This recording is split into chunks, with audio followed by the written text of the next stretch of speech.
ဒီတစ်ခါတော့ကျွန်တော်ကျောင်းသားတွေမိတယ်မိဦးလေးတို့ကိုကျွန်တော်ပြန်ပြီးတော့မျှဝေချင်ပါတယ်သူတို့ကဘာမေးလဲဆိုတော့ grade 11ရဲ့ unit 1မှာပါတယ် before ဘာအရင်ဒီကျောင်းလေးကိုပြောပါတယ်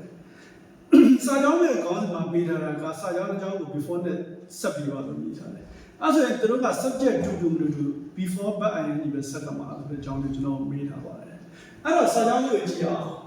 ကျွန်တော် number 3ကနေပဲစတယ် I had a cup of coffee I left for walk this morning အဲ့တော့ coffee တစ်ခွက်တော့တယ်မနေ့လောက်တော့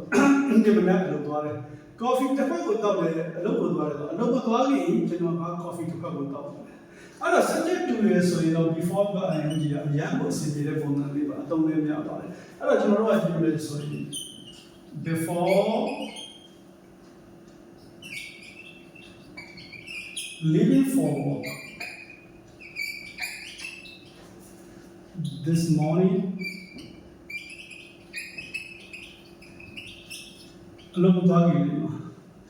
I had a cup of coffee ကျွန်တော် coffee တစ်ခွက်တောက်ခဲ့တယ် subject to ရဲ့ကျွန်တော်ဖြုတ်ထားတဲ့ subject ကလည်းဒီကောင်ပဲလို့ပြန်ဒီမျိုးနဲ့ကျွန်တော် before ဘာအရင်ဒီကအရင်ကလည်းအဆင်ပြေတယ်တပတ်ပါလဲကြားပါတယ်ဒီမှာတော့ number 1မှာအဲ့လို we arrived at the station then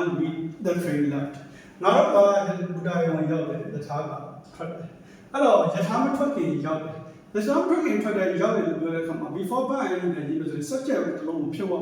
subject long pure come the train will have to the Saga Roma de China. I don't know before buying the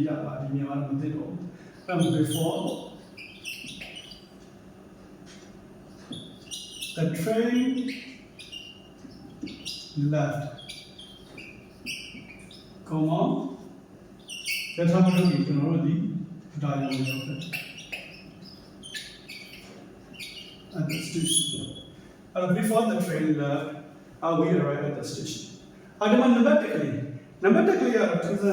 subject that to the room to the room. There is a lot to study on the subject. Only after that, we can start our project. Before theဒီညမှာရေးတဲ့အခါမှာကျတော့ subject မတူလို့ယူဆမယ်ဆိုရင်တော့ before we can start our project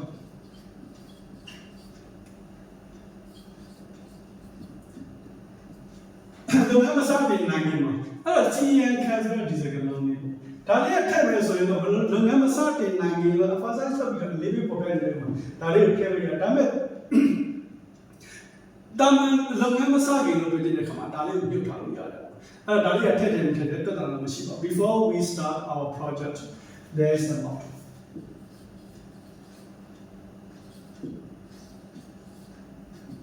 နော်ဘလာဘလာစောဒီဒီတိုင်းပြရတယ်အဲ့တော့လုပ်ငန်းမစတင်ဘူးမှာအဲ့တော့လေးလာစရာအများကြီးရှိတယ်ဒါပေမဲ့ဒီမှာတစ်ခုရှိတာက our project ဆိုတဲ့စကားလုံးမှာဒီ subject we ကိုစားပြီးတော့ကျွန်တော် subject ပါပြီးသားလို့ယူဆရင် subject တူရလို့ယူဆလို့ရတယ်အဲ့ဒါကိုဒီ we နဲ့ထားခဲ့မယ်ဆိုရင် before starting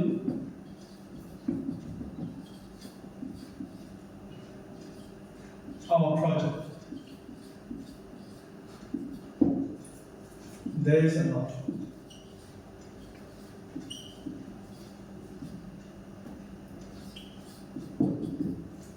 Before starting our project, there is a lot to study on the subject.ဒီပါလာတဲ့အတွက်လေ့လာစရာတွေအများကြီးရှိတယ်